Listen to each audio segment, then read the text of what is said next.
I recently turned 65 years old, and I'll be honest that skincare wasn't as high a priority for me 10 years ago or so. But I don't want to have skin that looks like an old weathered couch. And so OneSkin is part of my daily morning routine. OneSkin is a skincare brand focused on skin longevity.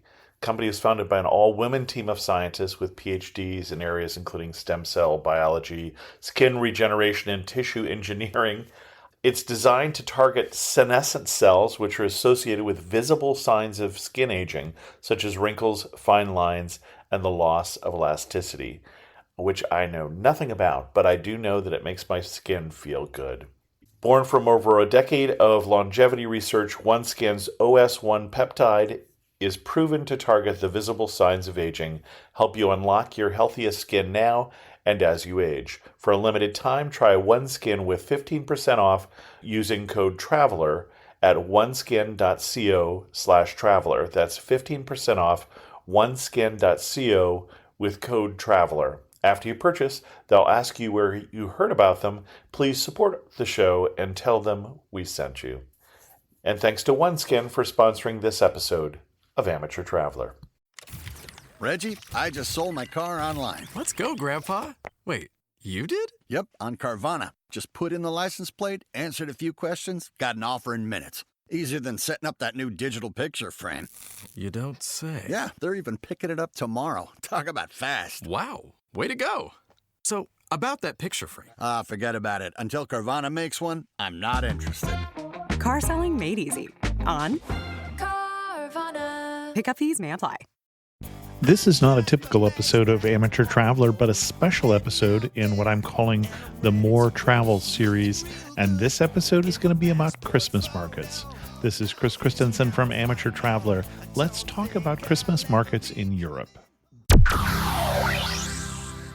I'd like to welcome back to the show Justin Barnes from justinandcrystal.com, who's come this time for a special episode to talk to us about European Christmas markets. Justin, welcome to the show.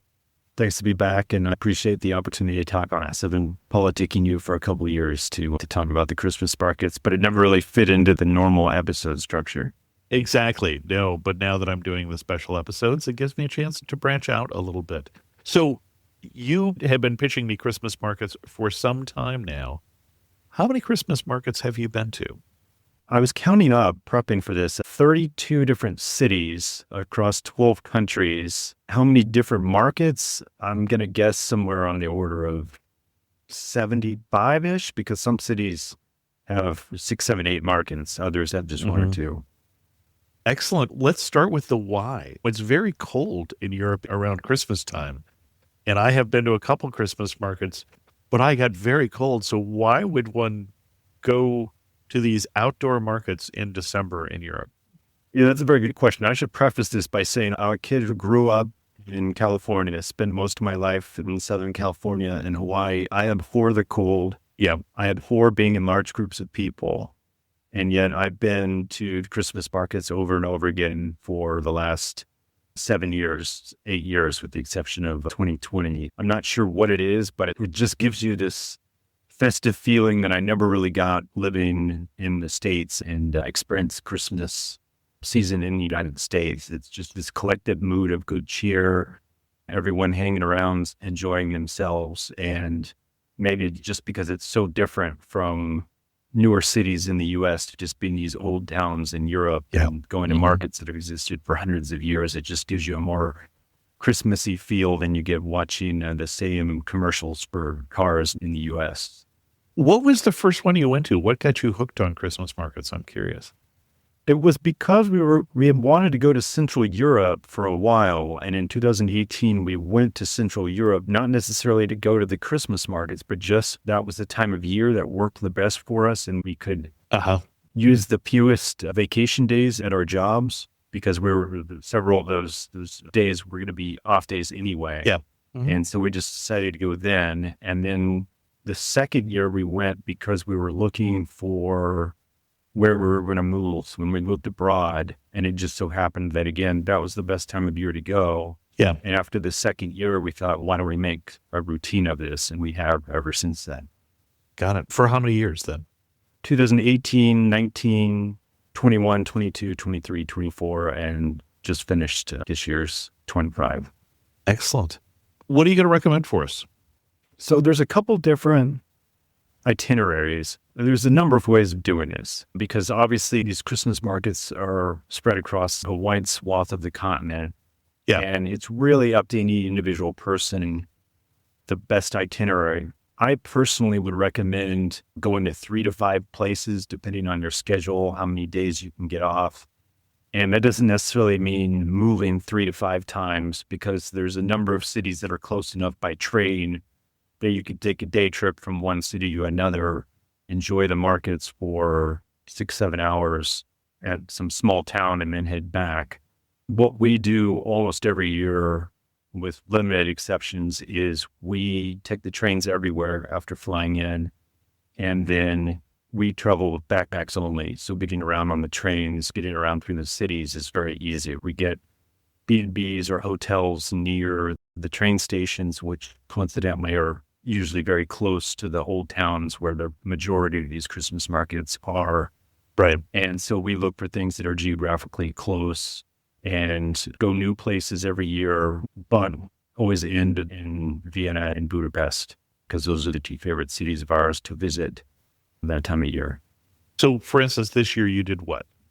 This year was a little different because we went further afield. We went to the Baltic states, Latvia, Lithuania, Oh, wow. Okay. Estonia, and then went to Poland as well because from where we live, we could get a direct flight to Warsaw and then Warsaw to Tallinn. And then we worked our way down through the Baltics and then finished in Vienna and Budapest. But other years, we focused more on East Germany and Prague, or Western Germany, Belgium, and Eastern France. Kind places that are generally no more than 4 hours apart by train. Anything longer than that, it starts to be a pretty long day, but a 4-hour train ride is pretty straightforward. You can do a mid-morning train ride and be where you're trying to get by lunch, eat your lunch, and check into your hotel right after then. And again, if you're traveling with a backpack, this is all much easier. Okay. And this is interesting with these special episodes. I don't even know what questions to ask. Yeah. I wrote down a couple questions that probably I assume other people would be asking, which is what time of year. Obviously, the time of year here, these markets open at the end of November or the beginning of December, depending on the city. Also, depending on the city, many of them will close just before Christmas because they don't want to be open on December 24th, which for most all of these countries is the more important day than December 25th. In terms of the day when presents are open, for instance. And just everything shuts down. Restaurants are closed. Okay. No one's out on the streets because for the most part, we've come to find out that in almost all these countries, come late afternoon, evening of the 24th, basically everyone's home with their family and they're celebrating with their family. So before I forget, if you are out in one of these markets on Christmas Eve, definitely nail down your restaurant and get a reservation ahead of time because the first 2 years we did this, we were in 2 different cities, once in Vienna and once in Budapest, and it was very slim pickings. And every year since then, we've had our reservations a long time ahead of that. So some people do go right during Christmas, but you could go in early December. Another thing that goes on December 5th, which is related to Christmas markets, but is kind of its own thing, is Krampusnacht, which is also in Central Europe, more around southern Germany and the Salzburg area of Austria. So you combine those 2 things if you wanted to go in early December. So really, we're looking at December. It's going to be cold. We haven't had too much precipitation. I get the impression that generally the weather is low clouds, gray, generally in the 30s. Sometimes it's been in the 20s. Sometimes, very rarely, it's been in the low 40s. But for the most part, it's been right around freezing, a little above or a little below. And we should define what a Christmas market looks like because that's relevant because a Christmas markets, the ones I've been to, and I've been to a much smaller number than you. I've been to a few in Berlin and then to Prague. They're outside. Yes. Yeah, with very few exceptions. There was one I was looking at just yesterday that I haven't been to, but it's in the train station in Zurich. Okay. So that one looked interesting. And occasionally you'll find indoor ones. There was one we were at just a couple of weeks ago in Kaunas, Lithuania, where they had these little geodesic domes that you would go into. And there was also, I remember a big geodesic dome that was a little warmer than the outside. That was for eating and drinking when we were in Bruges, Belgium, a couple of years back. But yes, you're right. For the most part, it's outdoors. And the way these markets are laid out is, imagine your basic old town square in some European city, or generally there's a church, maybe there's a fountain or a statue of some important person in the middle, and a bunch of concrete or cobblestone. Will come late November, early December, people bring in these generally wooden stands or stalls or kiosks that close up at night, and then they get unlocked and opened usually around 10 in the morning, maybe 11 in the morning, depending on the market. They're generally about 6 feet deep and maybe 12 feet wide, but obviously that can vary significantly, but that's a quote unquote normal size. And then the market could have anywhere from half a dozen of these stalls to over 200. But I would say the average is maybe 24 stalls or something like that. Okay, that's relatively small then. Yeah, it really depends, because what happens is some of the larger cities, instead of just having bigger and bigger markets, they have 8 Multiple or 10 markets. or 12 different markets in different parts of town. And some of the smaller towns will just have one large market in their main square and no other markets. And then at these booths, I'm going to find... Okay, so the first thing is food. And included in food is grilled meats of all sorts, but most frequently probably sausages. But sometimes you'll also see smoked salmon and other smoked meats. You'll see roasted chestnuts, which are called maroni in the German-speaking markets. You'll have chimney cakes, churros, chocolates, macaroons. You also have cheeses. You'll have some with giant pretzels. In some of the areas, you'll have stalls that'll have gingerbread, all sorts of different gingerbread cookies or cakes or whatever. You'll also get some stalls that'll have local food. A single example would be like langosh in Budapest, or some sort of French dish in some of the French cities like Paris or Strasbourg. You'll have stalls with sauces and spices. Then the next category would be drinks, mulled wine, which is called Glühwein in the German-speaking areas, Weinschod in the French cities, and mulled wine in a lot of places. So a spiced wine. Yes. Wine with, I don't know if I could guess all the spices. Mulled wine. Yeah, exactly. Your cloves and your cinnamon and also orange, a lot of orange and citrus in there. So you'll have mulled wine. Which is served hot. It's important to say, which is helpful. Having a hot drink. Yeah, they also have punches, most often some sort of berry flavor or cherry, but you also see orange and other more exotic options available somewhere. You'll see stands with coffees and hot chocolates. All of these generally come in ceramic mugs, but you have to pay a deposit. So if your drink is, let's say, €5, they'll say that's €9, and you'll look confused. But the extra €4 is what they call a fond or a deposit. And basically, you're quote unquote buying the cup for €4. You can keep it if you want, but if you bring it back, you get the €4 back. Okay. That's something to be aware of, is that all these cups have deposits on them. But there's a million places you can bring them back to. You don't need to bring it back to the same stall you got it from, because each market, the same cups are used at all the different stalls. So you can buy your drink at one side of the market and return it to the other side of the market. Let's see, what else do they have here? So we went through food and drink. Oh, one of the drinks that's unique is what they call a Feuerzangenbowle, which is a drink generally in a large bowl for 2 people with a bunch of rum, including an overproof rum and a shoot that they put on a sugar cube that they then light on fire before they hand it to you. So that's good fun. So other types of stalls that you would see would be for gifts and trinkets, including Christmas ornaments, carved wooden objects, kitchenware like plates, bowls, etc., glassware, cookie cutters, metal signs. Think of something a little bit bigger than license plates, but with all sorts of designs, sayings, pictures, that sort of deal. Small enough that it could fit in your carry-on or your suitcase. You also see dolls and small toys, soaps, Then clothing, there's stalls that'll have scarves, hats, gloves, and other cold weather Yep. attire, which, especially if you're unprepared, you're going to be patronizing those. And then sometimes you also see things for local traditional attire, most frequently Okay. for little kids. The example would be something like Lederhosen, Yeah. a market in southern Germany or Austria. Also at these markets, lots of times there'll be stages for music and or dancing.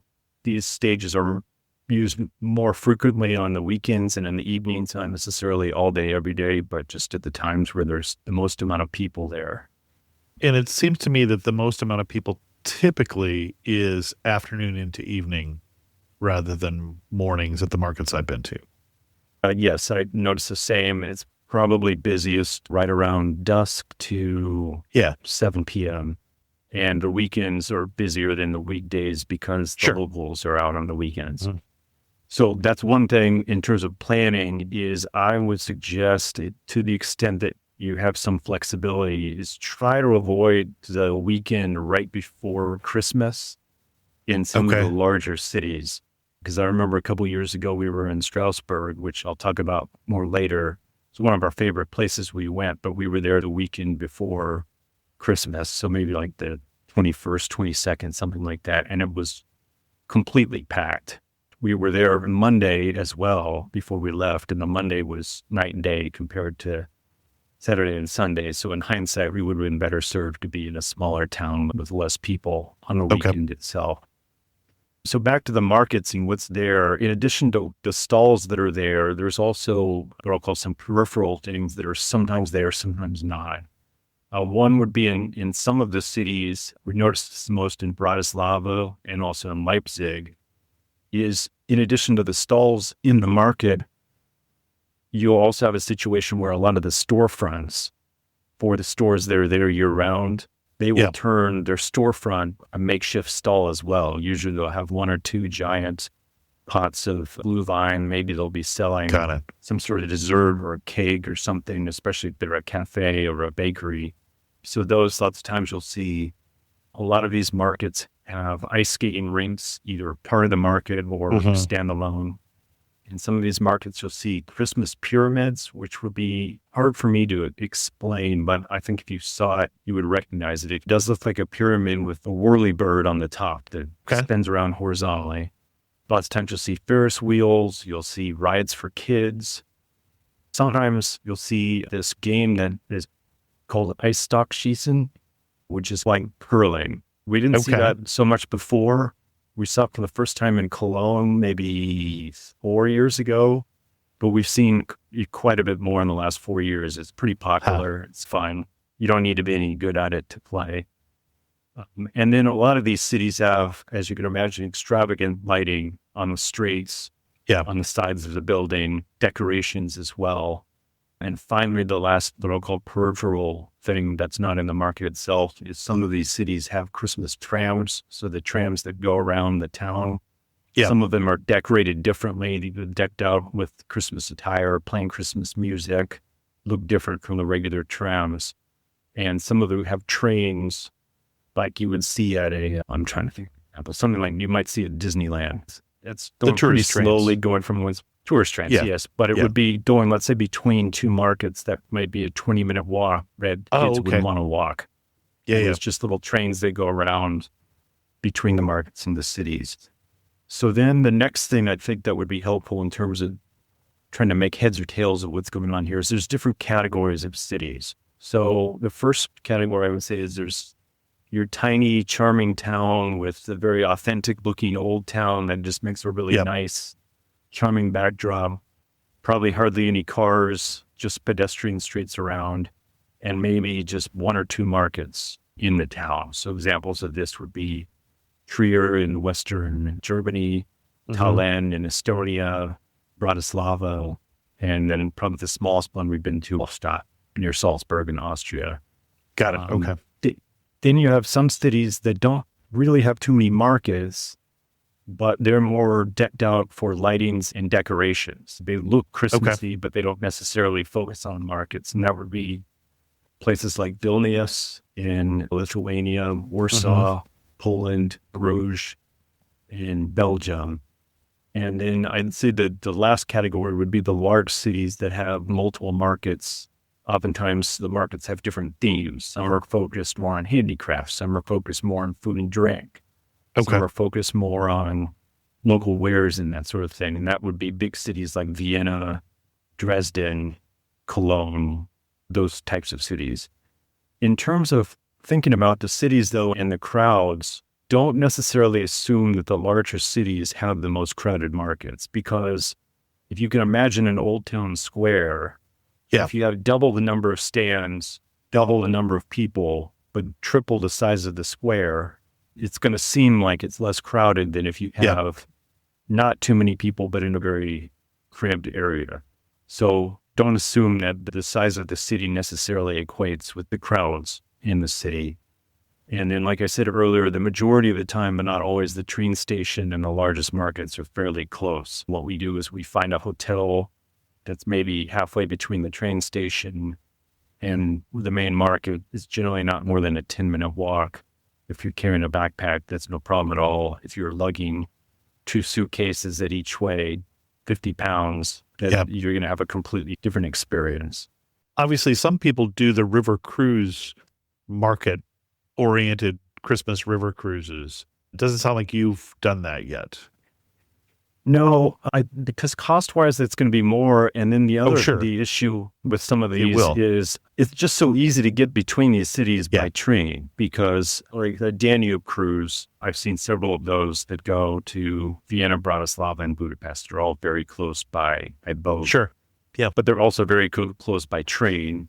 Yeah. And it just gives you the opportunity to eat wherever you want, whenever you want. You're not on any sort of schedule that's dictated by the boat. A lot of times the people on these cruises, they're walking around in groups with other people from the boat. And what if you decide, I want to stay in this market an extra hour? Maybe it's doable, maybe it's not. I don't know to what extent that people have complete autonomy, but you never really know how your day is going to go. You don't know where you're going to be finding the most interesting thing, and it might be something completely unexpected. So yeah, we haven't done that. I wouldn't advise against it. That might be if you have the funds and you don't want to have to worry about packing and unpacking. I'm sure you'd have a great time.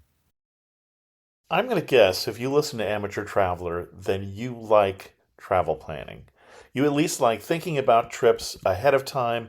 If you also like comparing hotels, scoring the impossible reservation, and piecing together an unforgettable itinerary, then you already think like a travel advisor. So why not be one? Imagine if your love of planning vacations could become a source of income. With Fora, you get the training, the tools, and the insider access to turn your passion into real earnings as a travel advisor, so you can build a thriving part-time business on your terms. Fora is a modern travel agency built for people who love to plan travel and help others travel well. Their platform, training, and community give you everything you need to turn a passion for travel and travel planning into a flexible, meaningful stream of income. Become a Fora advisor today at foratravel.com/traveler. That's FORA travel.com/traveler, and make sure you tell them we sent you. foratravel.com/traveler. And thanks to Fora for sponsoring this episode of Amateur Traveler. Quince is all about elevated essentials that feel effortless. Designed for layering and mixing, each piece helps build a timeless wardrobe made to last. With versatile silhouettes and thoughtful details, they're the kinds of styles you wear again and again. Quince uses the highest quality materials like 100% European linen and organic cotton. And as I'm thinking about packing for a trip to New York, I'm looking at that Quince organic cotton Oxford shirt to add just a little more class to my wardrobe for that trip. Certainly over the holidays, that Quince Mongolian cashmere sweater was a better look than my usual Amateur Traveler sweatshirt. Everything is built to hold up season after season. The stitching, the fit, the fabrics, these are the pieces that you'll reach for over and over. Quince works directly with safe, ethical factories and cuts out the middlemen, so you're not paying for brand markup, just high-quality clothing. Refresh your wardrobe with Quince. Go to quince.com/traveler for free shipping on your order and 365-day returns. Now available in Canada too. That's QUINCE.com/traveler to get free shipping and 365-day returns. Quince.com/traveler. And thanks to Quince for sponsoring this episode of Amateur Traveler. I will say, though, in some of these cities, the markets aren't necessarily right by the river, because a lot of the old towns are a little inset from the river. Because if you think back hundreds of years ago, when the rivers didn't have the concrete on the side and the banks built up, you didn't want to have your old town right next to the river because it would potentially flood or be easier to be invaded. So if you're in a boat overnight, it's not like the market is necessarily going to be right near you. So that's one thing to bear in mind. So going back to what we were just talking about in terms of everyone's going to have a different experience depending on what you pack and how much you want to bring. Like I said, we travel by backpack, we travel by train whenever possible, and it makes it easier to go more places. But if you really, that's just not possible, or that's not something you find enjoyable, I would suggest finding a bigger city where you could do day trips. So for example, from Vienna, you could easily take a day trip to go see the markets in Bratislava and then get back. That's by, what, an hour away or something? Yeah, an hour or two. Yeah. And some of the Eastern German cities, Leipzig, Dresden, and Wittenberg were all within, I think, an hour and a half of one another. So you could stay in Dresden and visit Leipzig. You could stay in Dresden and visit Wittenberg, and that would be pretty easy, and you're not having to pack and unpack so many times. But I think it is helpful, even if you aren't moving around too much, to see different cities, maybe go to some of the smaller ones, some of the bigger ones, to get an idea of what kind of floats your boat, and because everyone's going to have a different opinion of what their favorite thing is. Some people really like the small, charming cities. Other ones love imposing backdrop of some giant palace or some giant church, and it's not one size fits all. You mentioned the temperature. So in terms of what to wear, layers are generally best because the temperature can change, and -2, I'm using the Celsius temperatures here, -2 and +2 could feel quite a bit different. And I generally have an outer windproof / waterproof shell because sometimes it can be quite windy. We don't get a ton of precipitation, but if it's lightly drizzling, having something waterproof is obviously a big deal. A heavier fleece with a zipper if possible, so you could unzip it if you start to get a little warm. A lighter fleece for days where it's not quite as cold. You just swap that out for the heavier fleece. And then you can bring long underwear and then just regular pants and shirt, and then you just mix and match depending on the weather for that day. And then a scarf for the days that get quite colder. I think when we were in Prague at the Christmas markets, we did not bring our long underwear. And I remember going back to the hotel, and it was below 0, I think. Sorry, Celsius. It was below freezing. And I remember crawling into bed in the hotel, fully dressed for an hour as we shivered to try and warm up. So I think some long underwear would have been a good addition for that trip there. Yeah, we have days where we wear and other days where we don't, and you just get an idea. Yeah. If you've done it enough times, you're like, oh, it's going to be 4 today. That's pretty warm. We don't necessarily need the long underwear today. Or 4 Celsius. Celsius. It's going to 4 Celsius. Which Above would be, freezing. About 30, high 30s. And I've noticed it really does make a difference. And I don't think it's just psychological when it's below freezing. There must be something in terms of maybe the moisture on the outer side of your skin, because it just feels so much colder when it's 30 instead of when it's 33. The humidity makes a difference too. I know in the U.S. when you're in Colorado and it's below freezing, it doesn't feel as cold because it's so dry. But I imagine it's the same thing there. But I don't know what the difference would be at different markets relative to that. I do know the coldest it seems to ever be is when we're crossing the various bridges in Budapest and you're just walking right above the river and the wind is coming up off the water and you just feel like you're going to freeze to death. So one thing for clothing that is very dependent on how much of a photographer you are is your gloves. I went back and forth with my gloves several times. If you take photos with your phone, there are quite a few gloves nowadays that the touchscreen still works through the gloves. The capacitance still works. If you're using a regular camera where you need a little bit more touch, I've found that works really well is they have these glove/mitten combinations where the top is a mitten And the fingers come out. Yeah.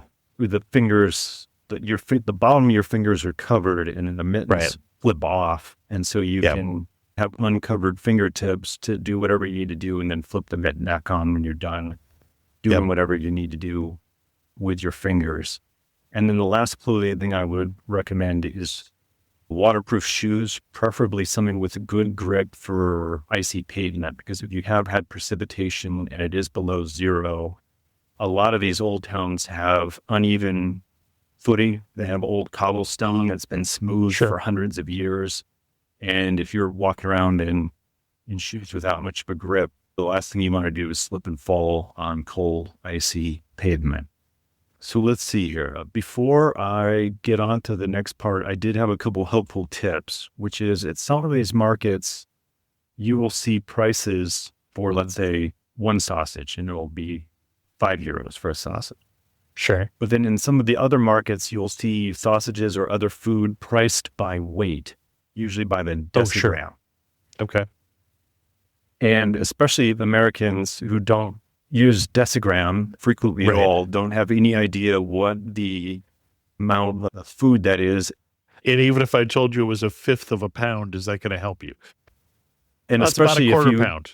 if you combine that with some country like Czech Republic or Poland or Hungary that don't use the euro, you're not really that familiar with the prices either. Right. You can very quickly end up buying a sausage that's going to cost you €15 when the stand next door is selling one for €4. So if you see anything sold by weight, just go on to a different stand. Buying the stuff by weight seems to be a way to hoodwink the unknowing. So that's one tip. Another tip is, like I said, at some of these places, there are storefronts and kiosks just outside the big market square that oftentimes have prices that are better.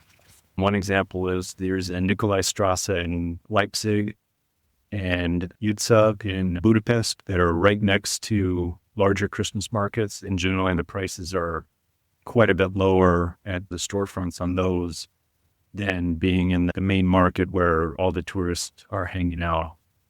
So that's a couple helpful tips. And then the next thing I was going to move on to was some of my favorite cities. First, some honorable mentions. I think you mentioned you'd been to the one in Prague. The one in Prague, which is right in the main square. yeah, it's certainly one of the most gorgeous backdrops, but in my opinion, it's one of the more crowded ones. I think because Prague is such a popular city. And the variety of the market stalls there just seem to be a little bit more repetitive than in some of the other cities we've been to. I just heard the same thing yesterday from what to the listeners will be a future episode on Dublin from our guest there, who said he used to love Prague, but now prefers Zagreb in Croatia because, and repetitive was actually the exact same word that he used. So interesting. Another honorable mention is Brussels. Brussels is more of I would call it a new school locale than old school. And there's a lot of really cool things like light shows that they project onto the sides of buildings that are accompanied by music and laser beams and whatnot. And that is in the grand square there in the center of town? Or? Yes, exactly. Okay. A good thing about Brussels is it's very easy to take day trips to Ghent and Bruges. They're both very quick train trips. You can just leave your luggage, go up to either Bruges or Ghent on consecutive days and then come back. Or Ypres, which we're going to talk about in a future episode for those of us who live slightly in the future, because I've got 8 episodes in the can right now. That's another great day trip from Brussels. Yeah. Another one that I had honorable mention was Berlin, which I found was not the greatest spot for Christmas markets, but they did have one at Charlottenburg Palace, which was gorgeous. But otherwise, I thought the ones in Berlin, it just seemed like they were doing it because everyone around was doing it, but it didn't seem to be as culturally important to them as some of the cities nearby, Dresden and Leipzig. It was the only other one I've been to, or the only other ones I've been to are in Berlin, and I did enjoy them. The one that I think I recall the most was in, and I'm trying to think of the twin churches near central Berlin, and I'll have to look it up. There was a Christmas market in between them. I'll look that up. Okay, I'm blanking on that one. Sorry.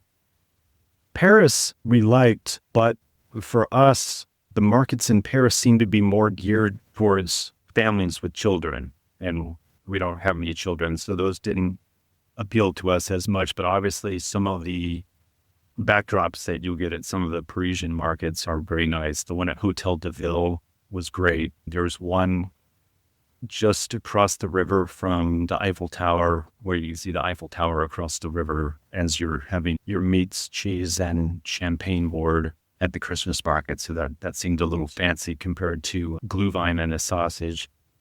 The one that I was trying to come up with was the Gendarmenmarkt, so the Men-at-Arms market in Berlin, and it's in between. There's two twin churches, a French and a German church, that are identical at the two ends of the markets. Now, this was 2014, I think I was there, so like Prague, it might have changed, but that was the one I particularly recall in Berlin enjoying. As soon as you describe those churches, I know exactly what you're talking about. And we were there in 2024, and several of the streets were under construction. I think they were laying new pipelines for natural gas or something. So I don't think that market was there when we were there, but it might be back now. Who knows? But okay, I know the area you're talking about. Another honorable mention is Salzburg. It's really easy to navigate Salzburg. Most everything's on the south side of the river there.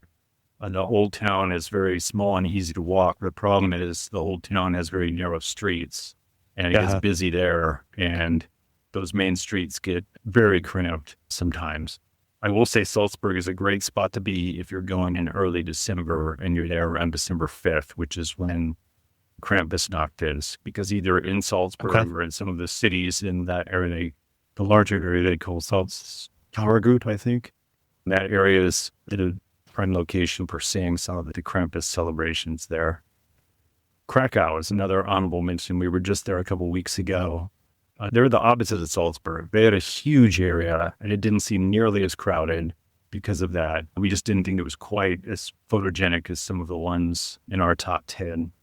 I know you've been to Krakow on one of the amateur traveler trips a couple years ago, but the market isn't that huge. Yeah, I assume main square. Yeah. Vilnius, another city that we just went to. The city itself is gorgeous and well lit, and there's a lot of narrow streets that have decorations all up and down, but there's really only one market there. And the market, we noticed after we were there for a little bit, looked at ourselves and said, they don't have any hot food here. It was all desserts. Oh. Yeah, so that was an odd one to us. Like Vilnius, but on a larger scale as Warsaw, the lighting and the decorations were incredible, but the markets were quite on the same level as some of the other cities that we enjoyed more.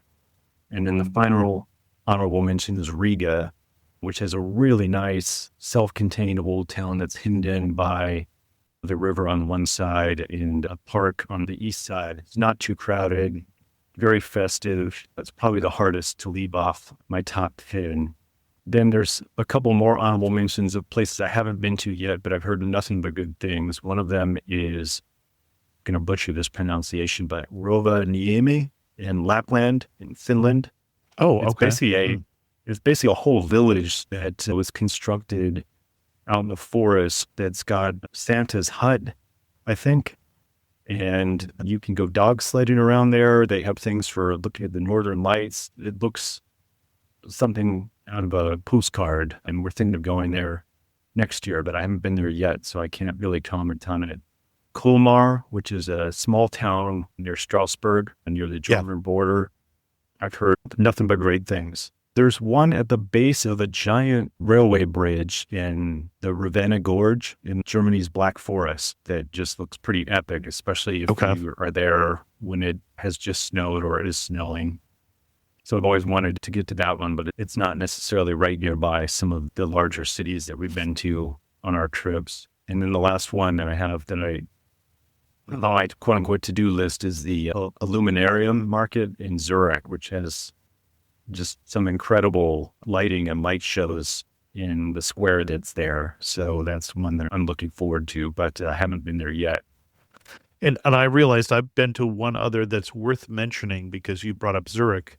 In Geneva, there's a Christmas market, which I've been to. I wouldn't say it stood out for me, which is why I forgot about it. But on the other hand, December 11th and 12th, if that happens to be when you're there, they have an incredible celebration for their victory over the Savoy in 1604 called the Escalade.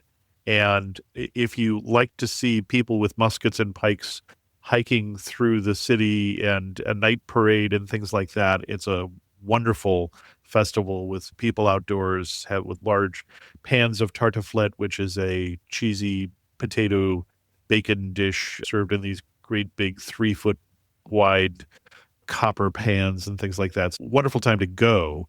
I don't know that the Christmas market necessarily stands out. It's a fine Christmas market, but I had forgotten about it. I'll have to add that one to the list. Okay, so without further ado, I thought about this for a while before I narrowed it down, but here's my list of 10. Starting at number 10, which is Bratislava in Slovakia. We've been there twice, once on a day trip from Vienna, once standalone. There's a large central square in the whole town, no cars around, large market, not a ton of tourists because all the tourists, for the most part, are in either Vienna or Budapest. So it's not very crowded. The scenery on all four sides of the square is very nice. There's a giant church on the east side that has a tower that you can climb. And if you climb up that tower, in the foreground is the market. And you can see the roofs of all the stalls. And then in the background, you see the Danube and Bratislava Castle. So it's very scenic. Also, Bratislava is one of the towns that has Christmas trams going all around. So if you want to get outside the main square and take the tram somewhere to another part of town, maybe one out of every 5 or 6 of the trams is not your regular tram, but it's a Christmas tram of different colors and Christmas music inside. So we enjoy that one. Number 9 is Florence. So for the most part, interesting. It's only the northern part of Italy that really focuses on Christmas markets, especially the South Tyrol areas where the Olympics are going to be, because that used to be part of Austria. And so they've held on to a lot of the same cultural important things. But Florence, what really stood out, besides the fact that the city was lit and decorated gorgeous, which is not any real surprise given everything that Florence is known for, is in front of the Basilica di Santa Croce, which is the one where everyone's buried, from Dante to, there was 4 or 5 really famous people that were all buried inside there. But in front of the Basilica, there's a market that had stalls that were specific to a given country. So there'd be a stall from Poland that would have Polish food, Polish drink, maybe some Polish flags or handicrafts or whatnot. And then there'd be another stall nearby from England, and then another one nearby from Germany or Hungary or Ireland. And so it's like getting a little idea of how they do Christmas and some of the Christmassy food and drink from the whole continent, and you could do it all in one market. So I really remember that one fondly. And the other thing is, that was the first time we'd been to Florence. And from everything we've seen and heard, what we had in terms of lines and crowds at the museums paled in comparison, because for the most part, people are not going to Florence in December. One of the good things about being somewhere cold in December is if you're inside, it doesn't matter that it's cold outside. The museum's going to be the same temperature no matter what. So that might be something to consider if you were thinking of going to Florence anyway. Number 8 is Tallinn in Estonia. Tallinn is one of those that ends up on a lot of these lists. And I think the reasoning, besides the fact it's a great city and a great market, is the further north you get, obviously, the more likely it is there's going to be some sort of snow. Basically, if you go for a couple of weeks, your favorite market is invariably going to be the one where it snows, because we've had it snow on us maybe 3 times in 8 years, but every time it does, it really just kind of amps everything up to 11.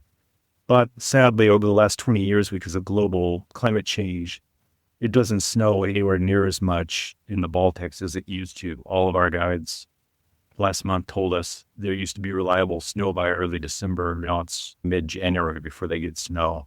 So don't expect that. And if you get it, be very thankful. But Tallinn, obviously, you're going to have a better chance of snow than you might in places further south. Obviously, in Florence, I don't think you're going to get a ton of snow.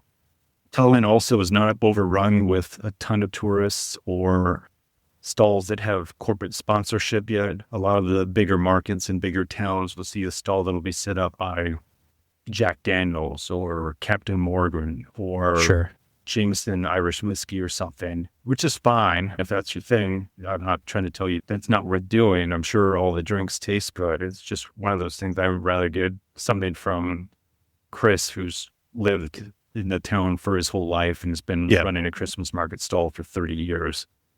Really seems like it's very authentic and they're not trying to get a ton of people and they're happy for whoever comes there. Every group has someone who insists on doing things the hard way. That friend still paying for a subscription they forgot they had, the one refusing to update their phone because it still works, and the one overpaying for wireless. You don't have to pay too much for wireless if you switch to Mint Mobile. Stop paying way too much for wireless just because that's how it's always been. Mint exists purely to fix that. Same coverage, same speed, just without the inflated price tag. The premium wireless you expect, unlimited talk, text, and data, but at a fraction of what others charge. And for a limited time, get 50% off 3, 6, or 12-month plans. Ready to stop paying more than you have to? New customers can make the switch today, and for a limited time, get unlimited premium wireless for just $15 per month. Switch now at mintmobile.com/traveler. That's mintmobile.com/traveler. Upfront payment of $45 for 3 months, $90 for 6 months, or $180 for 12-month plan required. $15 per month equivalent. Taxes and fees extra, initial plan term only. Over 50 gigabytes may slow when network is busy. Capable devices required. Availability, speed, and coverage varies. Additional terms apply. See mintmobile.com. And thanks to Mint Mobile for sponsoring this episode of Amateur Traveler. Also, some of the best cookies we have ever eaten anywhere on the planet were just like a block or two off the main square. Oh, I'm going to butcher this pronunciation because Estonian is impossible to pronounce, but it's something like Karu Talu Chocolade, which is Bear Farm chocolate. And these cookies are probably the size of your hand. We bought 2 and they lasted us 4 days, I think. But great. So anyway, shout out to the cookie place in Tallinn. Nuremberg, number 7. So Nuremberg, for people who didn't know much about the history of it, including myself until I got there, its old town was basically completely destroyed in World War II and then rebuilt after World War II. And so they kept the best parts of the old town and rebuilt it to look identical. Mm-hmm. But then they got rid of some of the eyesores that didn't mesh so well. And then they also rerouted the traffic so that traffic didn't really go through Old Town. So because of that, it's very easy to walk around. It's very easy to navigate. And it looks like an incredibly pristine Old Town because it was built only 70 years ago, 80 years ago. There's a massive market in their Hauptmarkt, about 180 stalls with a big church in the background. And the Nuremberg sausages, which are smaller, almost like breakfast sausages, are incredibly tasty and different than sausages we kind of elsewhere. There's more gingerbread options than some of the other Christmas markets in cities we've been to. And then the food generally, even outside the markets, all the restaurants. It was one of the cities I remember most fondly for food options. So I had Nuremberg at number 7. But I would have been surprised if it hadn't made your list because I know in terms of Christmas ornaments and things, you can go in July and there's a fair amount of Christmas shopping you can do even in that month. Okay. Then that makes sense. Okay. Number 6 is Budapest that we've been to, like I said, every year. So I think we've been there 7 times. The St. Stephen's Cathedral just east of the river is among the best backdrops of any of the markets we visited. The Zreni Ulica, the narrow pedestrian street coming from the river going towards St. Stephen's, is lined on both sides with all sorts of stalls. And then when you get to the end of that street, it just opens up into the big courtyard in front of St. Stephen's. And so that's a really good market. Another one just a couple blocks away at Forest Marty Terre is a place where they'll do the light shows. They'll just put the light onto the facade of one of the giant buildings there. And maybe every hour or so, they'll have a light and music show. Right near there, there's another street called, I believe it's Fashion Street, where they have a lot of lights and decorations and a couple market stalls. Over by Hero Square, maybe a kilometer or two away, there's a giant ice skating rink if you like ice skating. It's right by Hero Square and by the Funyan Castle. So the castle's the backdrop to the ice skating rink, and there's always hundreds of people there. It looks like fun. I don't ice skate, but it looks like fun to the people who are doing it. You're not far from the hot baths, the famous hot baths when you're at Hero Square, if I remember correctly. So yeah, you're right there. Yeah. You can heat up afterwards. One thing that's particularly good about Budapest, and one of the reasons we always finish our trip there, is all the markets in Budapest go past Christmas. So even up until I think the beginning of January. Okay. So if you're going to some of these other cities that maybe have some or all of the markets in right around the 23rd or 26th of December, you can go to Budapest after that and they'll still have 95% of the same stuff they had 2 weeks prior. So it's a good place to end one of these trips.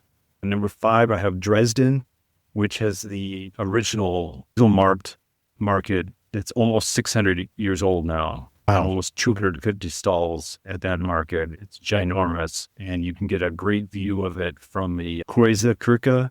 That's a church that's right near there that's got a tower you can climb. And as long as you don't freeze to death, you can stand out on the outside of the tower and look out over the market and the imposing Frauenkirche, which is just a couple hundred meters away. There's a market by the Frauenkirche as well. There's also a medieval market in that same general vicinity on the south side of the river where everyone's decked out in medieval attire. It looks like something out of one of those medieval type TV shows. And then on the other side of the river, the north side of the river, there's the Albertstrasse in the new town that's much more for locals. It's more geared towards food and drink and people just hanging out in the evening and less on trinkets and gifts and that sort of deal. Some of these local markets for local people, you can tell that the vibe is just different. It's not better or worse. It's just different. So it's nice to experience that. And lastly, in Dresden, there's a big market right near the train station, a little south, maybe a 10 or 15 minute walk south of all of the other places that I was just mentioning. Okay. Right near Dresden, I think it was only an hour and a half by train, it was Leipzig, which is a smaller town. And everything in Leipzig is self-contained, and their old town is in a ring with very little vehicle traffic at all. So it's easily walkable.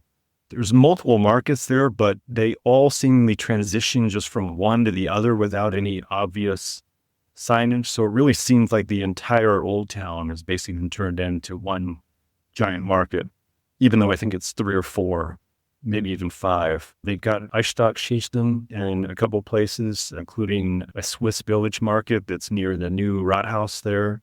Also, I mentioned Wittenberg earlier. It's only 30 minutes by train from Leipzig. So it's easily doable as a day trip if you want to go out and see the church with the door that Martin Luther put his Castle theses Church. on. Yeah. Yeah. And they had really good blueberry punch at the big market in Wittenberg, and there was no other tourists. It was all local people. So that was interesting. Number 3 is Cologne. The main market is just south of Cologne Cathedral, which is about as imposing as a backdrop as you're going to get to one of these markets. I've never really gotten a good picture of it because it's so tall. You can't get far enough away where you can see both the market and the top of the church in the same picture, but it's really imposing and very Christmassy vibes. Just east of there and south of the Ludwig Museum, there's another smaller market where they've got really good Käse Krakauer, which is basically imagine like a Polish sausage with cheese inside. Got it. Okay. Really tasty. A little bit south of both of those markets is, how would I say this? Heinzel's Wintermarken, which is a very impeccably lit market. That it's really 2 markets that kind of fade from one end to the other. They got ice skating there. They've got the curling and the ice stock sheets in. They've got a couple bridges that kind of turn into viewing platforms where you can see the people ice skating. You can see the whole market. You can see north to Cologne Cathedral, and it's a really good views from there. So that's a really nice market. A little east of there in the New Markt, there's a market called Angel Market, which is a lot less crowded than the ones that I just mentioned because it's a little more far afield from the train station and the Old Town. And that one has one of my favorite punches. It's a hot gin and apple juice punch. That's quite good. Okay. And then there's a couple more in Cologne. Probably has 8 or 9. I don't need to go into all of them. I think I hit the high ones. Number 2 is Strasbourg. Okay. Pardon my French and pardon all my German and Hungarian and everything else. I'm going to try to get these pronunciations right. But Grand Ile, which is the big island that's in the middle of, is effectively one giant market. Again, there's smaller markets and then just fade from one end to the other, or maybe you'll walk 3 blocks and then you'll see something else. There's the Notre Dame Cathedral, which is the backdrop to a couple of the markets.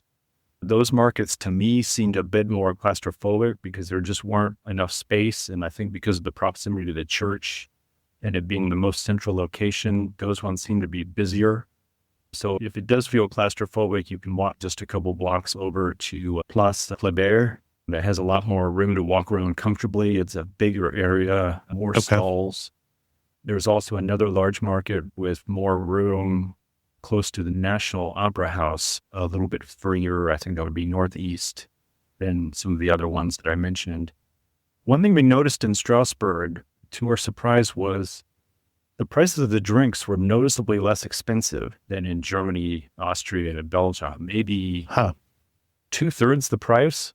And I don't know if that was because some sort of, I don't have any idea why, but I was happily surprised. They seem bigger and cheaper. So win for Strasbourg when it comes to drink prices.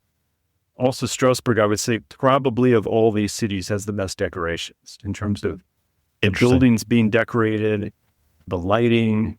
It seemed like every building was trying to compete against its neighbors to see who could have the most elaborate decorations and lighting.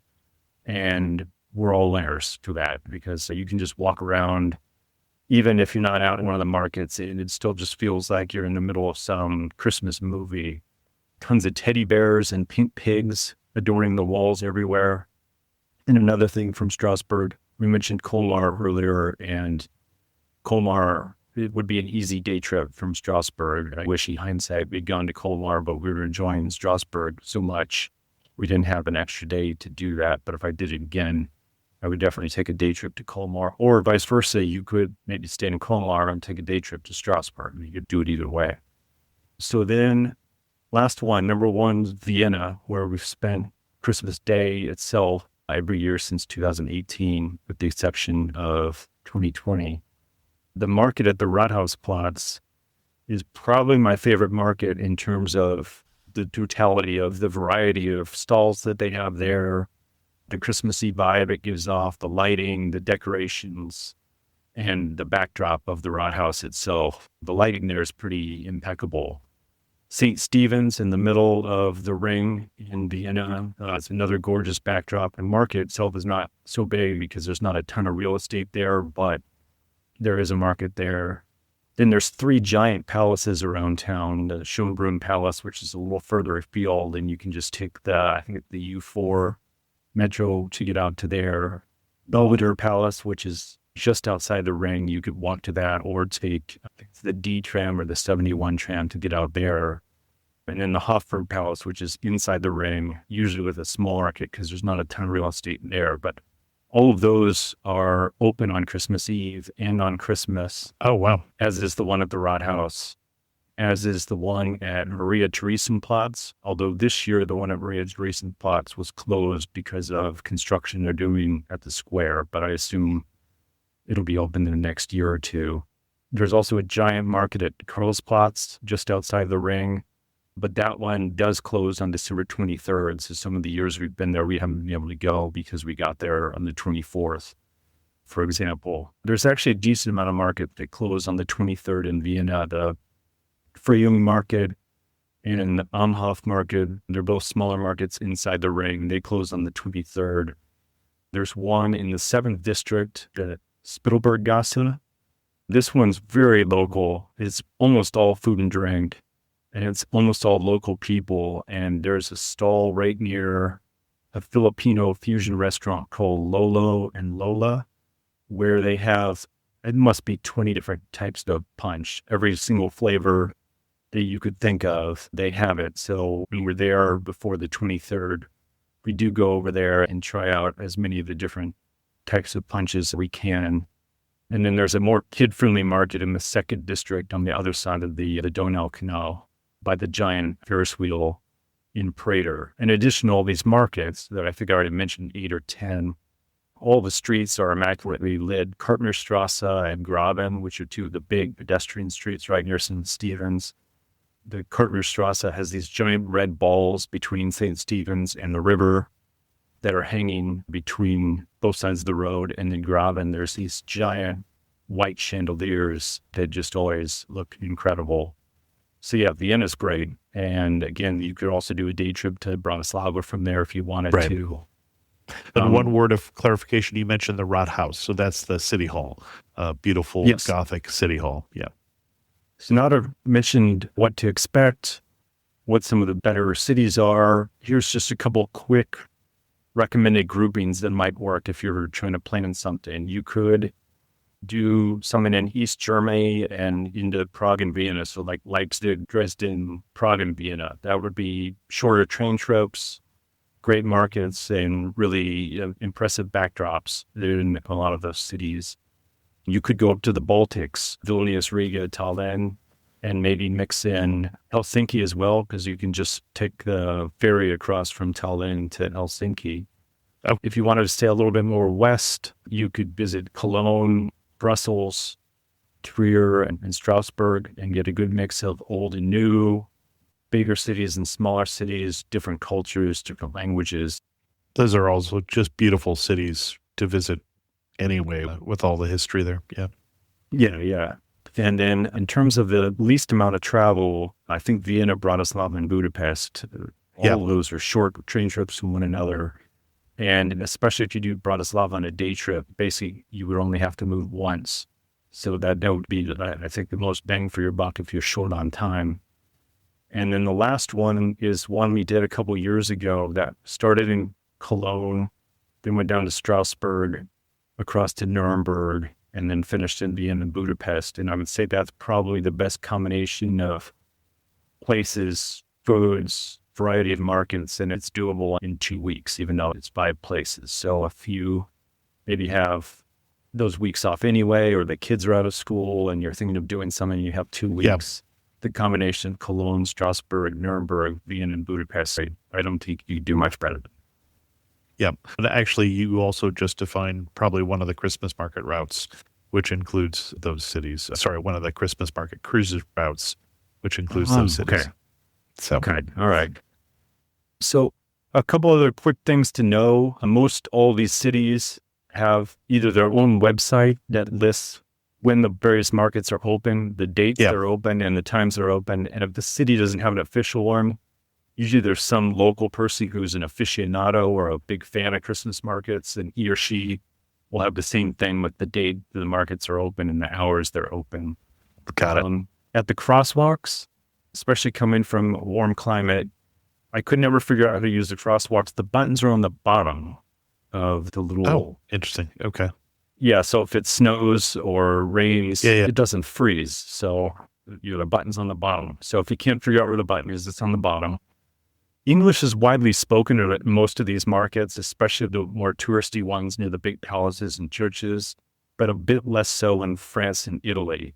Ironically, the countries like Czech Republic, Hungary, Estonia, Latvia, Lithuania, I think they know that there's not a ton of people who speak their language. They make every effort to speak English, where in Germany, France, and Italy, they hope / think that more people will speak their language. But you can figure it out. You can point. Well, they're also big countries that they tend to consume English-speaking content dubbed, where some of the smaller countries tend to consume English-speaking content in English, and so their English gets better, which makes sense. So cash, we've noticed just even in the last couple of years, cash is getting phased out, but still have someone here and just in case. Okay. And then the last thing is you'll hear a lot of the same music over and over again and probably hear more Wham and Mariah Carey than you probably care to hear. Do not make a drinking game out of drinking every time you hear one of the more common Christmas songs, because then you're not going to have a good day or a good morning the next morning. Excellent. Before we wrap this up, and I'm not even sure what our wrap-up questions will be, anything else we need to know before we head off to a Christmas market? I've been wanting to do this for so long. I tried very hard to put everything in here. If I've forgotten anything, I sincerely apologize, but hopefully I've gotten everyone off to enough of a head start that they can then get their planning started. We will still, one of our usual questions is one thing that makes you laugh and say only at a European Christmas market. Remembering at the end of lunch that you only have 60 to 90 more minutes of sunlight before the sunset. To give you an idea, Poland is in the same time zone as Spain and France. Yeah. And so being on the far eastern edge of the time zone, plus being so far north, it was getting dark, I think, about 3:30. I mean, Budapest, it's around 3:45. The sun is going down quite early. Yeah, there's not a ton of daylight in these places, which is not a problem at all. Let's put it this way. It seems a lot easier to get your second or third glue line when it's dark already. Excellent. Our guest again has been Justin Barnes from justinandcrystal.com, where you can certainly find pictures of some beautiful Christmas markets, as well as all the other trips that Justin has taken, some of which he has talked about on the show, but not all of them. Justin, thanks so much for talking me into coming on the show and talking about Christmas markets. Okay, thanks so much. I really appreciate it. This episode is brought to you by Indeed. Stop waiting around for the perfect candidate. Instead, use Indeed sponsored jobs to find the right people with the right skills fast. It's a simple way to make sure your listing is the first candidates see. According to Indeed data, sponsored jobs have 4 times more applicants than non-sponsored jobs. So go build your dream team today with Indeed. Get a $75 sponsored job credit at Indeed.com/podcast. Terms and conditions apply. Thanks to Justin for this episode, and also thanks to the patrons of the show who help support Amateur Traveler financially, including Justin, who happens to be one of the patrons of the show. If you're interested in learning more, go to patreon.com/amateurtraveler. I'm still looking for 2 people to join me in Uzbekistan and Turkmenistan in May of 2026. If you're interested, drop me an email to chris2x@gmail.com or go to amateurtraveler.com/trips. And with that, we're going to end this episode of Amateur Traveler. If you have any question, again, send me an email, chris2x@gmail.com, or better yet, leave a comment on this episode at amateurtraveler.com. And as always, thanks so much for listening. Got to see one more cathedral. I got to sit in one more